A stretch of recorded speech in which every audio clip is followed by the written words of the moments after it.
जाते हैं हमारी बॉडी के द्वारा। और when nutrients are absorb from food into the blood, जो भी हम लोग खाने पीने में जो भी न्यूट्रिएंट्स होते हैं वो हमारे ब्लड के द्वारा एब्जॉर्ब कर लिए जाते हैं। यानी एक बड़े बड़े निवाले को तोड़ के छोटे छोटे पार्ट में, टुकड़ों में तोड़ देना, जिसके थ्रू मैकेनिकल डाइजेशन और केमिकल डाइजेशन होता है, और वही छोटे छोटे जो टुकड़े होते हैं उसमें जो भी न्यूट्रिएंट्स होते हैं वो हमारे ब्लड में घुल जाते हैं। अब बात करते हैं प्रोसेसिंग पे। These both happen in the mouth, label the mechanical digestion and chemical digestion, chewing food into smaller pieces, salivary amylase break down starch into glucose. जो हमारे जो भी लार ग्रंथियां होती हैं वो जिसमें सलाइवा होता है, वो सलाइवा एमाइलेज का काम क्या है, जो भी स्टार्च होगा उसको ग्लूकोज में जो है तोड़ देने का काम। What organ does food travel through, तो जो जहां जहां से भी खाना हमारा हो के गुजरता है उसको हम लोग समझेंगे। डाइजेस्टिव सिस्टम, जैसे सबसे पहले इसमें माउथ का सबसे इंपॉर्टेंट रोल है। Food into break into smaller piece, वही जो मैंने बताया था कि हमारा जो माउथ है वो बड़े बड़े निवाले को छोटे छोटे टुकड़ों में, स्मॉलर पीस में तोड़ता है। और enzyme like amylase begin chemically breaking down carbohydrate like star, जो एंजाइम होते हैं ना लार ग्रंथियों द्वारा, लाइक जैसे एमाइलेज, ये क्या करता है कि कार्बोहाइड्रेट जो स्टार्च होता है उसको कार्बोहाइड्रेट में कन्वर्ट कर देता है, तोड़ देता है। और इसोफेगस की अगर बात करिए, सामने आप देख रहे होंगे आपका स्क्रीन में, नीचे जो जो है आपका जो स्क्रीन में बना हुआ है, देखे होंगे आप इमेज में, जिसमें इसोफेगस बना हुआ है। तो खाना जब भी हम लोग के क्या करते हैं कि ये जैसे ही निकलता है तो हमारे जो माउथ से होके जब नीचे गुजरता है, उसी में जो इसोफेगस होता है, ये एक ट्यूब होता है। ये ट्यूब का काम क्या है, हमारे माउथ से आने वाली चीजों को हमारे स्टमक में पहुंचाने वाले रास्ते को जो है इसोफेगस बोलते हैं। ये क्या करता है, धीरे धीरे धीरे धीरे जो भी हम लोग खाना खाते हैं उसको पुश करता है, और पुश करने के साथ साथ स्टमक में पहुंचा देता है। अब बात करते हैं तीसरा जो पार्ट है आपका स्टमक।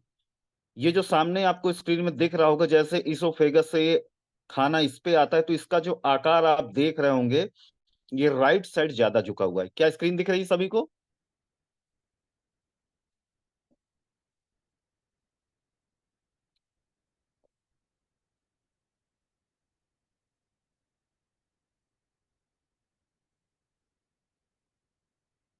हाँ, ये अब स्टमक क्या, सभी को स्क्रीन दिख रही है? चलिए, तो स्टमक का काम क्या है कि जैसे ये आप देखेंगे कि जो भी खाना हम लोग खाते हैं, तो वो क्या करता है कि you shift organ where carbohydrate are broken down into monosaccharide and protein are broken down into amino acid. Stomach break down food using acid and digestive enzyme like pepsin. Half digested food in the stomach is chyme. हम बात करें कि जो भी oesophagus यानी मुख के द्वारा खाना इसोफेगस में आया, इसोफेगस एक ट्यूब होता है, और ट्यूब के द्वारा धीरे धीरे धीरे धीरे खाना हमारे जो है आमाशय में पहुंचता है, जिसको स्टमक भी बोलते हैं। और स्टमक में क्या होता है, ऑलरेडी ऐसे जो है डाइजेस्टिव एंजाइम होते हैं और एसिड होता है। वो क्या करता है कि जो आधा पचा हुआ भोजन होता है उसको जो है पचाने का काम हमारे स्टमक में होता है। अब बात करते हैं कि इसमें एक वर्ड आया है एसिड। तो होता क्या है, जो भी हम लोग खाना पीना खाते हैं तो सबसे पहले लार ग्रंथियां एक्टिव हो जाती हैं, तो खाने के साथ जो भी बैक्टीरिया वगैरह होते हैं उनको किल करते हैं। और किल करने के बाद जो एक्स्ट्रा बैक्टीरिया बच जाते हैं, जो ऊपर माउथ में नहीं किल हो पाते हैं, तो हमारे जैसे स्टमक में आते हैं तो एसिड रिलीज होता है हमारे स्टमक की दीवारों से। और वो एसिड उसके साथ मिक्स होता है, और मिक्स होने के साथ साथ जो भी बैक्टीरिया उसके अंदर गए होंगे उनको किल कर देता है हमारे स्टमक में ही। अब बात करते हैं कि जैसे बहुत सारे लोग खाना पीना खाते हैं और खाना पीना के बाद कभी किसी को वोमिट हुआ होगा, तो वोमिट होने के बाद आप नोटिस करेंगे कि उसका जो माउथ का जो टेस्ट होता है वो अम्लीय हो जाता है, अजीब सा हो जाता है। क्योंकि वही स्टमक में भरा हुआ हमारा एसिड जब हमारे माउथ से में आता है तो पूरी तरह से बिटर टेस्ट कर देता है। यानी वही होता है एक्चुअल में एसिड। अब एसिड की अगर बात करें, वो जो एसिड हमारे ऑलरेडी स्टमक में होता है उसका क्या क्या रोल है, और वो अगर ज्यादा मात्रा में होता है तो क्या क्या प्रॉब्लम क्रिएट कर देता है, और इसी को बोल देते हैं हाइपर एसिडिटी। अब यहां पर अगर बात करेंगे एसिडिटी को, हम लोग जानेंगे जो एक्चुअल में हमारे स्टमक में होता है। अब जैसे मैंने तीन चीजें अभी तक बताई, मैं फिर से रिपीट करूंगा। हमारे माउथ से जो है डाइजेस्टिव सिस्टम शुरू हो जाता है। माउथ में जैसे ही हम लोग निवाला डालते हैं तो लार ग्रंथियां एक्टिव होती हैं, उस निवाले के साथ निवाले को मिक्स करती हैं, बैक्टीरिया को किल करती हैं जो भी है उसमें खाने में जो जाता है। और उसके मिक्स होने के बाद, स्लिपरी भी बनाने के बाद, इसोफेगस से खाना हमारे जो है स्टमक में आता है, यानी आमाशय में आता है। आमाशय में ऑलरेडी एंजाइम, डाइजेस्टिव एंजाइम होते हैं, और साथ में होता है एसिड। एसिड वही जो बैक्टीरिया को किल करता है। अब एसिड की हम लोग आगे अब डिटेल जानेंगे। तो acidity is to have occurred when a person suffer from heartburn and also when formation of gas take place in the stomach। यानी आप नोटिस किए होंगे जब एसिड होता है, किसी को एक्स्ट्रा होता है, तो उसको लगता है कि उसको हार्ट अटैक आ जाएगा, सीने में उसके जलन होना शुरू हो जाएगी, हार्ट बर्निंग शुरू हो जाएगी। यानी पहला सिम्टम हाइपर एसिडिटी का कि उसको हार्ट बर्न होना शुरू हो जाएगा। It is a common problem which many suffer from and occur mainly due to excess secretion of hydrochloric acid in the stomach। वही मैंने कहा। अब आप नोटिस करेंगे इसके क्यों होता है, ये क्या कारण, तो वही हाइड्रोक्लोरिक अम्ल, वही जो एसिड जो हमारे स्टमक में होता है, जब वो ज्यादा मात्रा में निकलने लगता है तो हाइपर एसिडिटी होती है, और उसके बहुत सारे सिम्टम होते हैं। उनमें से एक सिम्टम है आपका हार्ट बर्न। अब ये लेकिन एसिड है, पेट में निकल रहा है, तो इसका ये निकलता क्यों है? तो ये क्या करता है कि वही मान के चलिए आपके बैक्टीरिया को किल करता है, और hydrochloric acid help in the digestion of food, but when released in excess it start affecting the inner lining of the stomach. This causes an acetic stomach. यानी ज्यादा मात्रा में रिलीज होता है तो एसिटिक स्टमक कहलाता है, और इसका जो मूल काम है वो है खाने को डाइजेस्ट करना। और खाने में जो भी बैक्टीरिया होते हैं अम्ल में, एसिड में जाते हैं तो ऑलरेडी उनको किल कर देता है। If not treated on time the person might suffer from severe indigestion, gout, arthritis and formation of ulcer either in the mouth or inner wall of the stomach। अब इसको गौर से समझ लीजिएगा।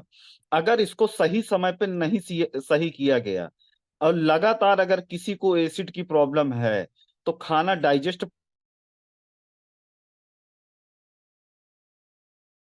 प्रॉपर होगा नहीं, और ऐसे व्यक्ति के साथ अर्थराइटिस हो जाएगा। और बात करें, उसको अल्सर तक होने के चांसेस होते हैं माउथ में। किसके कारण? यही जिनका बार बार जिनको एसिड की प्रॉब्लम होती है और हाइपर एसिडिटी इनको होती है। When acidity take place the gastric juice move from the stomach to lower oesophagus और the food pipe, in turn making it dysfunctional.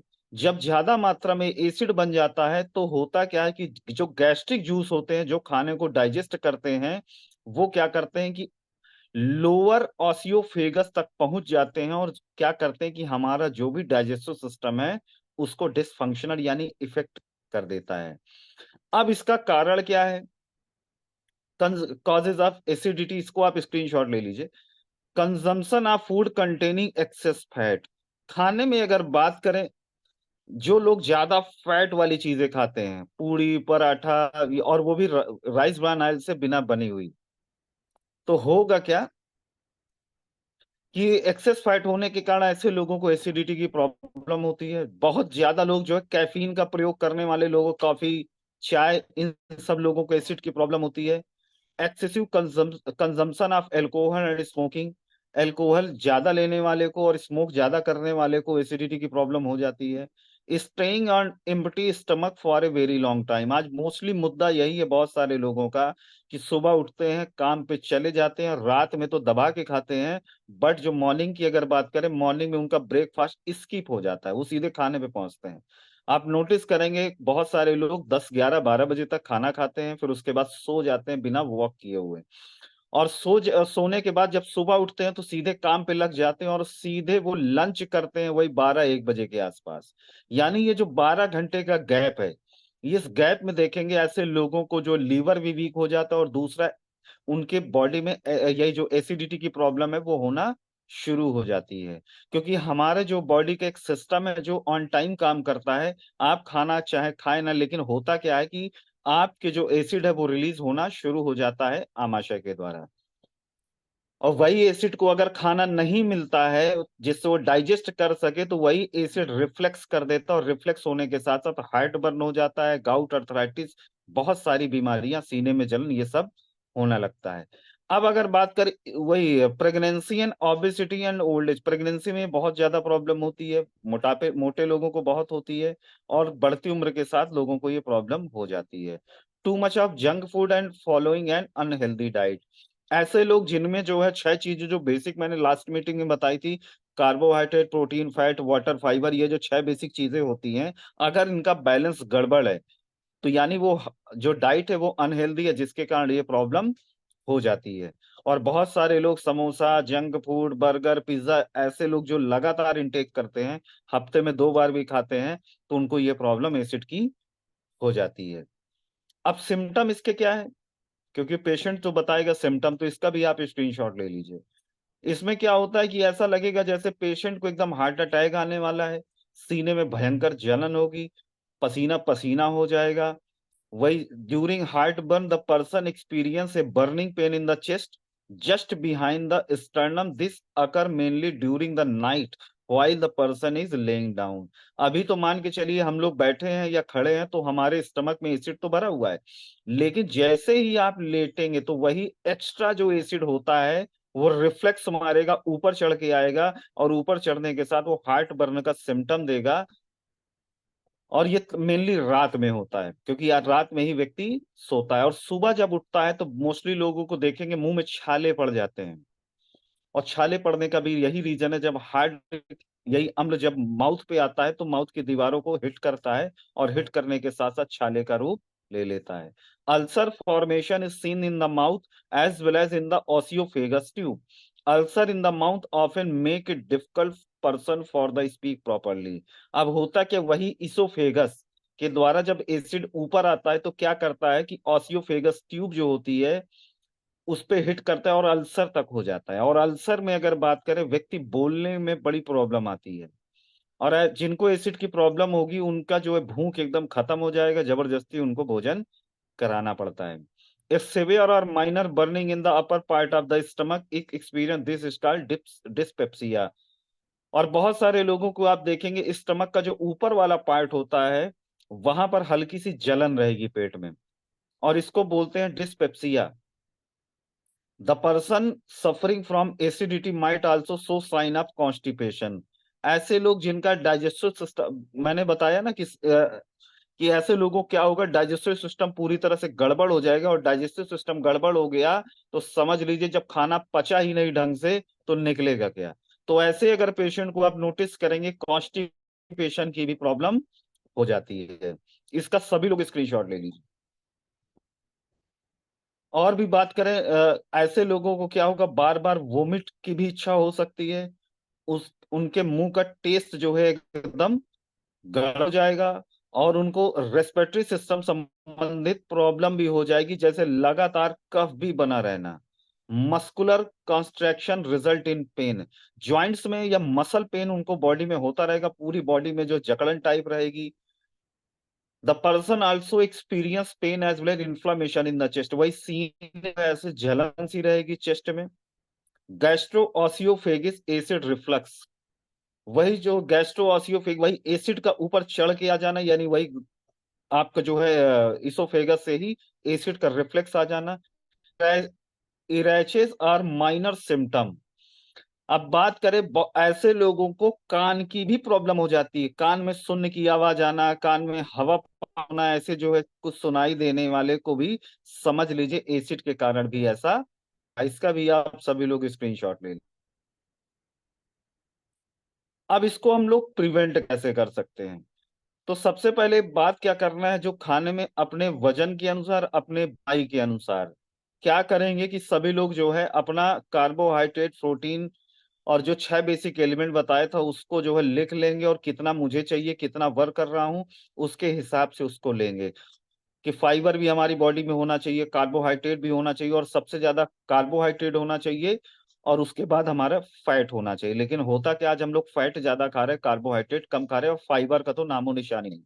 तो हमें क्या करना है, हमें हेल्दी डाइट लेनी है। Change your eating pattern. बहुत सारे लोग क्या करते हैं, सुबह तो भिखारी की तरह खाना खाते हैं और रात में क्या करेंगे, एकदम राजा की तरह खाएंगे।